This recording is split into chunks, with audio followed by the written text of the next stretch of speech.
من المؤمنين رجال صدقوا ما عاهدوا الله عليه فمنهم من قضى نحبه ومنهم من ينتظر وما بدلوا تبديلا.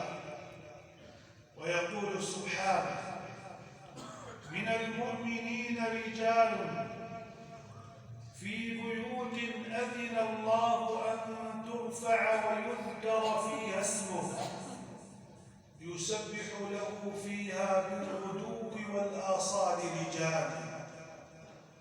رجال لا تلهيهم تجارة ولا بيع عن ذكر الله وإقام الصلاة وإيتاء الزكاة يخافون يوما تتقلب فيه القلوب والأبصار ليجزيهم الله أحسن ما عملوا ويزيدهم من فضله والله يرزق من يشاء بغير حساب.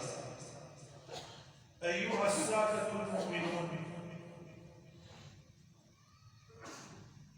إن للأمم وسائل في تحقيق نهضتها العمرانية والاقتصادية والعلمية والسياسية. من هذه الوسائل الثروات الباطنية، الموارد الطبيعية، المناخ، العقول البشرية. وهذه الموارد ذاتها إذا كانت في يد صاحب هوى، بيد عيج مفتون بعيد عن منهاج الله عز وجل، بعيد عن التاريخ الإسلامي الصحيح،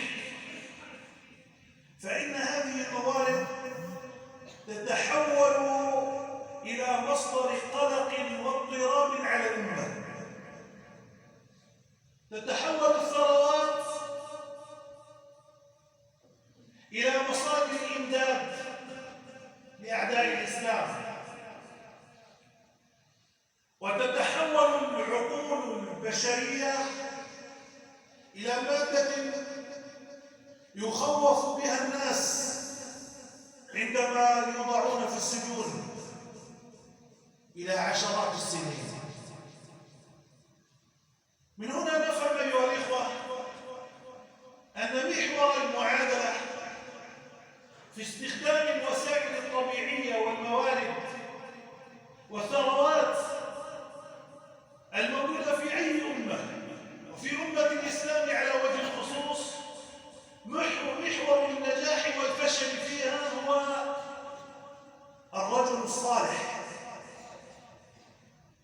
هو الرجال الصادقون الذين كان يبحث عنهم أصحاب النهضات العلمية والفكرية والاقتصادية كأمثال عمر ابن الخطاب رضي الله عنه وأرضاه.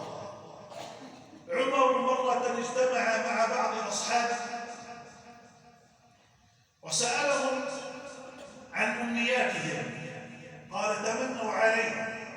أحدهم تمنى أن يكون له ذهب، أن يكون له ملء الدار التي كانوا فيها ذهبا ينفقه في سبيل الله، هذه نية طيبة. الثاني تمنى أن يكون له ملء هذه الدار زبرجدا وياقوتا يعطي الأرمل والمسكين ويسد حاجة الفقير، هذه نية طيبة. قال: تمنوا علي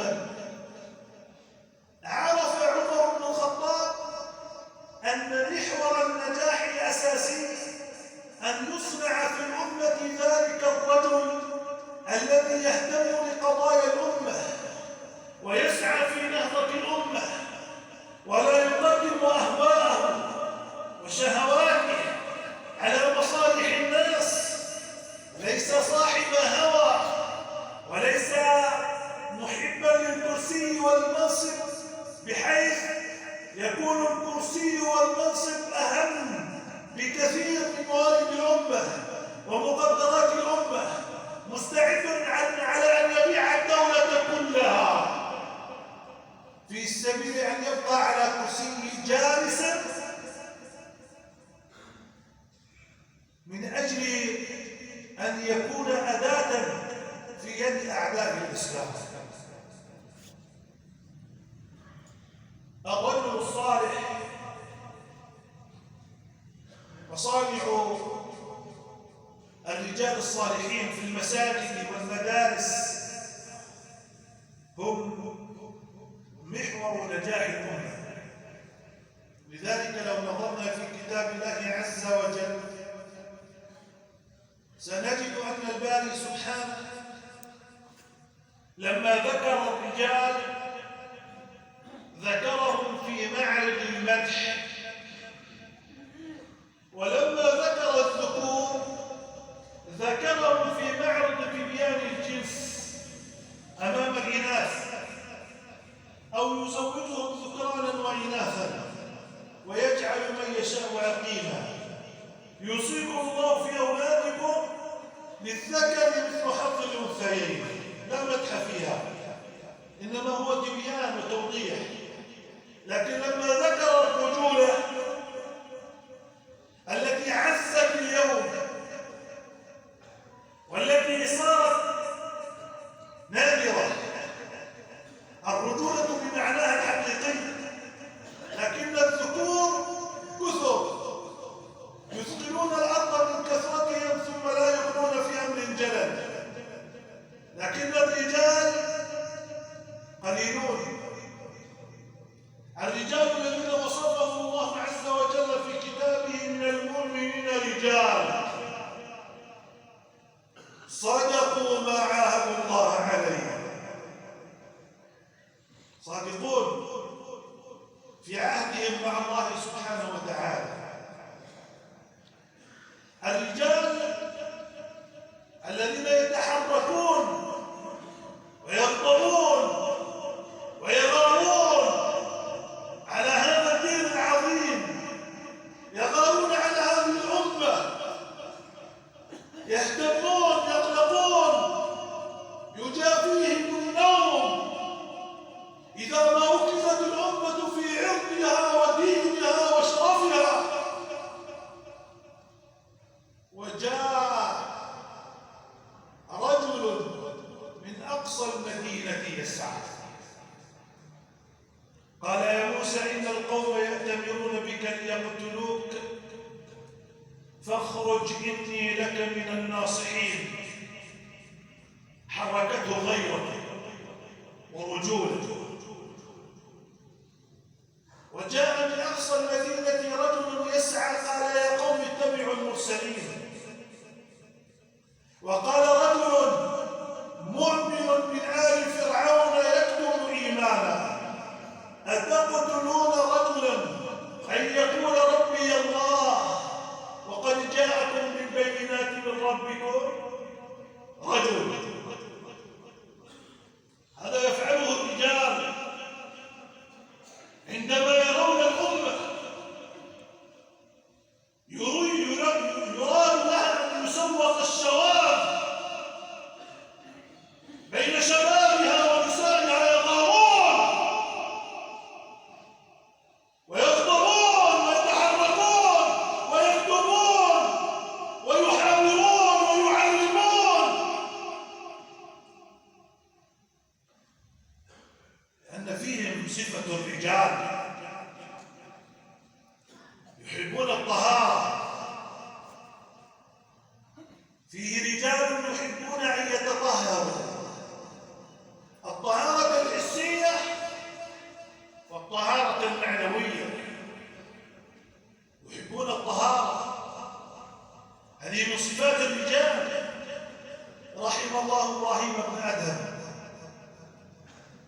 الذي كان يعلم طلابه عظمة هذا الدين، فيقول لهم: يا له من دين لو كان معه رجال.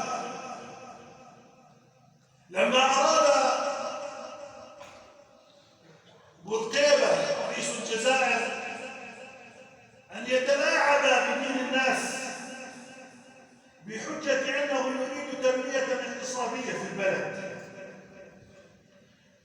فخاطب ابن عاشور رحمه الله: أنني أريد منك أن تخاطب الناس عبر الإذاعة بأن يفطروا في رمضان. الجو حار وهذا الصيام يضعفهم عن التنمية الاقتصادية.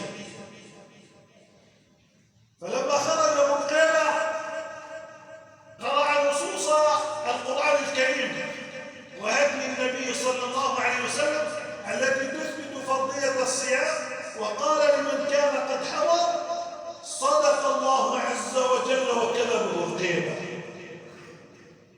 التنمية لم تكن في بلاد العرب، في بلاد المسلمين، إلا من خلال الإسلام. لما كان الإسلام يقودنا بتعاليمه، برجولته، بشهامته، بأخلاقه الرفيعة صدنا العالم، ولما جاء الذين يريدون تنحية الإسلام صرنا عرائل الناس يخطط لنا ويكاد لنا وننفذ على التخطيط من أبناء جلدتنا في بلادنا يراكمنا ويشاهدون. الرجولة يجسدها ذاك العالم الجليل الذي قال له أحد الرؤساء: عليك أن تقول هذا وهذا، ويريد أن يتلاعب بدين الناس.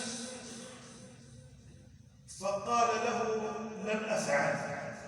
قال: أنت موظف. قال: أنت موظف. أنا موظف عند ربي عز وجل، موظف في خدمة دين الله عز وجل، ولست موظفا عنده. هذا فهمه السلف الصالح، وينبغي أن نفهمه اليوم في حلقات القرآن الكريم وفي المدارس، وأن تتحول المدارس إلى مصانع للرجال. لما حوصر خالد بن الوليد في الحيرة وطلب من أبي بكر رضي الله عنهم أجمعين أن يرسل له المدد، أرسل له 4 رجال. قال: أرسلت لك 4 رجال كل رجل ب1000. اليوم للأسف الشديد في الكثير من مجتمعات المسلمين الألف بيوف، لا غيرة، لا يغضب، لا يتأثر. إذا ذكر الله أمامه بما لا يليق، إذا ذكر أحدهم الله عز وجل أمامه بما لا يليق لا يتأثر. إذا ذكر النبي صلى الله عليه وسلم بما لا يليق لا يتأثر. لما استنزل عمرو بن العاص وطلب المدد، أرسل له الخليفة عمر بن الخطاب القعقاع بن عمرو التميمي، وقال له: صوت القعقاع في الجيش ب1000 رجل. الرجولة ليست بالمناظر، وليست بالأشكال والعضلات، وليست بالشنبات. الرجولة أفعال. قال النبي صلى الله عليه وسلم عندما ضحك الصحابة من دقة ساق ابن مسعود، قال: والله إن ساقه عند الله أثقل من جبل أحد. إن الله لا ينظر إلى صوركم وأموالكم، ولكن ينظر إلى قلوبكم وأعمالكم. نحتاج أن ننمي هذا في أبنائنا وبناتنا وأجيالنا. أجيالنا، فهم الحصن المنيع أمام ما يكاد لنا من الكفر قاطبة، السد المنيع في وجه هذه المؤامرات هو الجيل، الشباب. وسأفرد حديثا خاصا عن مخططات الغرب في إفساد الجيل المسلم. أقول ما تسمعون وأستغفر الله العظيم لي ولكم، فيا فوز المستغفرين. أستغفر